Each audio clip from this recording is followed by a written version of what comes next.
So I'm going to speak today about seed sovereignty, and seeds are really important for us here at Chroi. Chroi translates into English as seeds of the heart, and it would be remiss of us not to really look at seeds in a big way as part of our work. So part of what we do here at Chroi is we're looking at regenerative and resilient food systems, and seeds really are the start and the end of that. The project that we're working on is soil, soul and society. So for us there's a real spirituality in terms of how we work with the soil. The soil for us represents so much of what's going on in the world, the extractive way that we deal with the land. The restoration of the soil is a really key part of restoring ecosystems.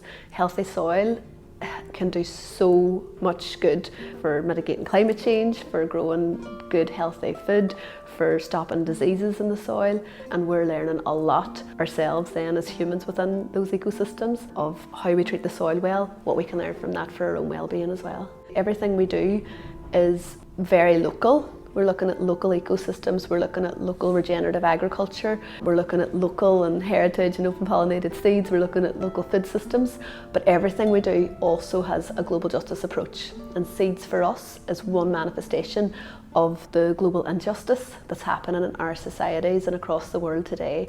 Typically and traditionally, peasants and farmers would have grown their own food, they would have saved their own seed, and they would have had that resilient ability to provide their food themselves, and that's been undermined by multinational companies and by the few companies that have hybridized seed and sought to make profit from something that really has always been in the hands of the peasants and the farmers.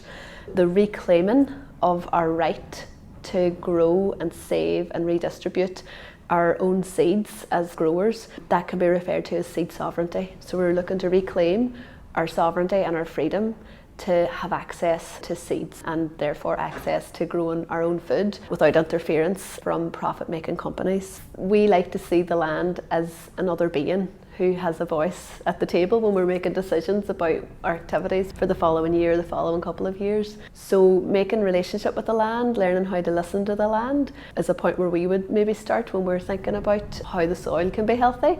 The other part of that then obviously is looking at the biology of the soil and the chemistry of the soil. So what is it that the soil needs spiritually, but also how we interact with the soil, keeping plants in the soil, keeping life in the soil. So that's whenever like the weeds kind of come and take over, it's just the soil looking to have coverage, so not leaving the soil exposed to the elements. Today we're having a real gale, there's wind and there's rain, so bare soil doesn't really respond well to those elements, and that's one way that the soil can be depleted. Well, Chroi are members of the Credit Union, which is a credit union structure of community growers across many counties in the north of Ireland. What the Credit Union is doing is keeping local and heritage varieties of seeds alive by growing them every year and saving them and recording how they're growing in the different conditions as well. That's an important part of it. We're quite exposed here in Ahaclachan near Carrickmacross, County Monaghan, so the seeds that we grow will have their own little identity, especially when we grow them year on year. Those seeds will be adapting to the soil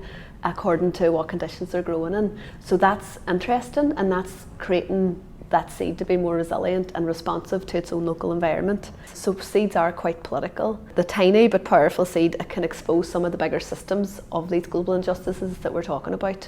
Through seeds we can look at issues of migration. Through seeds we can look at issues of food security, of hunger. We can look at issues of climate change, even in how the seeds adapt and need to adapt to the changing conditions that we're going through.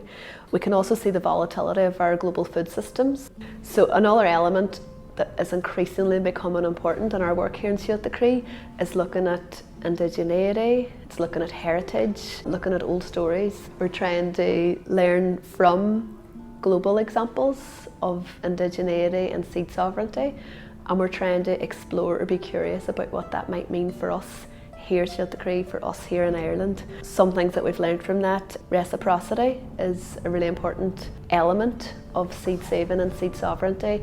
That idea of not just extracting from the land, or what is it that the land can give back to us and how many seeds we can get for our future food supply, but also how we treat the land, how we treat the soil will determine healthy seed and viable and thriving resilient seed. So it's not just for what we can benefit, but that reciprocity is about right relationship with the land and with our seeds.